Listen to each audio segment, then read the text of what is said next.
اچھا ڈاکٹر صاحب، کالا موتیا وائٹ موتی کے بعد آپ نے کہا وائٹ موتیا جو سفید موتی ہے اس کا علاج ہے وہ ٹھیک ہے، کیوریبل ہے. کالا موتیا بھی کیوریبل ہے؟ جی بالکل، کالا موتیا بھی 100 ہے وہ ٹھیک ہے، کیوریبل ہے. کالا موتیا بھی کیوریبل ہے؟ جی بالکل، کالا موتیا بھی 100% قابل علاج ہے. کب؟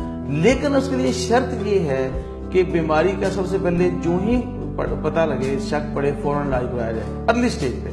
اور دوسری بات یہ ہے کہ جب وہ اگر لیٹ بھی پتہ چلا ہے اور جو لوگ ڈاکٹر نے بتایا اس کو فوراً اڈاپٹ کیا ہے. اکثر لوگ کیا کرتے ہیں، یا تو وہ لیٹ کر دیتے ہیں، بہت لیٹ آتے ہیں. ایون لیٹ بھی جب آتے ہیں، وہ ڈاکٹر بتا بھی رہے ہوتے ہیں تو وہ کہتے ہیں مجھے تو کچھ نہیں ہو رہا.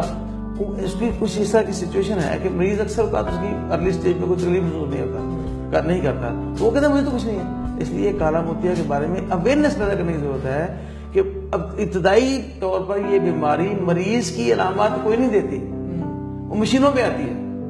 مریض کو جب علامات ملتی ہیں اکثر اوقات وہ بہت زیادہ ڈیمیج ہو چکا ہوتا ہے. علاج کیا ہے اس کا؟ ڈراپس کے کالا موتیا کا علاج پہلے تو یہی تھا، زیادہ لوگوں میں ڈراپس ہوتے تھے اور زیادہ ہائی لیول پہ جا کے آپریشن ہوتا تھا. لیکن اب ایک بہت اچھا علاج وہ لیزر کی شکل میں آ گیا ہے.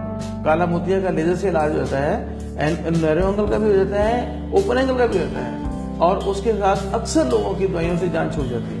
اچھا، اس کا مطلب اس کا علاج لیزر سے ٹریٹمنٹ کیا جائے. یہ کالا موتیا پہلے سفید موتیا ہوتا ہے پھر اس کے بعد وہ ایک علیحدہ بیماری ہے، وہ ایک علیحدہ بیماری ہے. اور بہت سارے لوگوں میں اکٹھا بھی ہوتا ہے، ایٹ دی سیم ٹائم کالا بھی ہوتا ہے، سفید بھی ہوتا ہے.